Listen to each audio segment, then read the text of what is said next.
పాడి Kaushik Reddy doctor Kalvakuntla Sanjay press meet నిర్వహించారు. మీడియాతో మాట్లాడుతూ పైసలకు అమ్ముడుపోయిన బ్రోకర్ దొంగ జగిత్యాల ఎమ్మెల్యే సంజయ్ కుమార్ అని కరీంనగర్ జిల్లా సమీక్ష సమావేశంలో జగిత్యాల ఎమ్మెల్యే సంజయ్ కుమార్ నాపైన దాడి చేశాడని, ఎమ్మెల్యే సంజయ్ పైన నేను దాడి చేసినట్లు కొన్ని మీడియా ఛానల్స్ ప్రచారం చేసి వార్తలు రాశారని మండిపడ్డారు.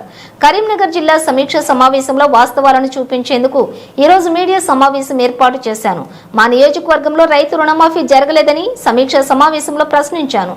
ప్రశ్నిస్తుంటే కాంగ్రెస్ పార్టీ ప్రజాప్రతినిధులు నాపైన రన్నింగ్ కామెంట్స్ చేశారు. కేసీఆర్ లేకపోతే Jagtial MLA Sanjay Kumar ward member గా కూడా గెలవలేడు. కేసీఆర్ లేకపోతే తెలంగాణ రాష్ట్రం వచ్చేదేనా? కేసీఆర్ ఫోటోను నేలకేసి కొడుతుంటే ప్రజల గుండెల్లో బుల్లెట్లు గుచ్చుకున్నాయి. మా పైన దాడులు చేస్తే మేము ప్రతి దాడులు చేస్తామని హెచ్చరించారు. భారతీయ రేవంత్ రెడ్డి గారు, నువ్వు చీఫ్ మినిస్టర్ కాదు, నువ్వు చుమ్మా మినిస్టర్వి. చుమ్మా అసలు నీకేమైనా ధమాకుందా? మమ్మల్ని అరెస్ట్ చేస్తేవి ఆడికి పోయి తీసుకపోగానే జడ్జి గారు అరే గీ కేసుకి ఎందుకు తీసుకొచ్చిరా, చల్ పోరు బయటికి, అంత బేకార్ కేసులు అన్ని పెట్టి తీసుకుపోతున్నాను. ఆడికి పోయినాక ఎన్ని అబద్ధాలంటే, నన్ను కలెక్టర్గా పిలిచి ఇన్విటేషన్తో నేను పోయిన తర్వాత నా మీద కంప్లైంట్ ఎవరితో ఇప్పిస్తారు?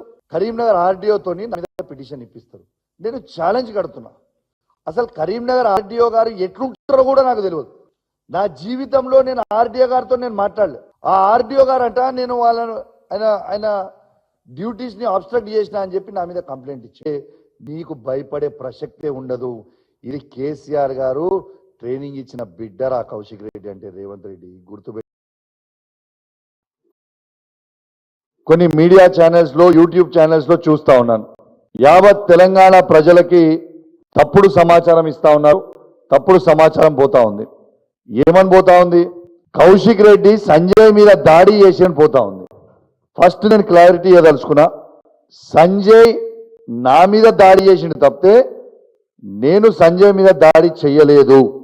బాజాబ్తు సంజయ్, జగిత్యాల సంజయ్ గారు ఏమన్నారంటే, నా పక్కన కూర్చొని ఇప్పుడు మీ బీఆర్ఎస్ పార్టీ బట్టలు ఎట్లిపుతున్నా చూడు అని నాతో అన్నాడు. అన్న తర్వాత నేను నువ్వు మైక్ ఇచ్చిన తర్వాత అసలు ఈయన ఏ పార్టీతోని మైక్ ఇచ్చిర్రు, ఈయనకు అసలు ఏం సంబంధం, ఈయన ఏ పార్టీ అని నేను అడిగినప్పుడు ఈయన చూడొచ్చు, మొట్టమొదటిగా సంజయ్ గారు నా ఛాతి మీద చేయబెట్టి నా మీద ఎట్లా దాడి చేస్తున్నారో మొత్తం మీరు ఈ ఫోటోలో చూడొచ్చు.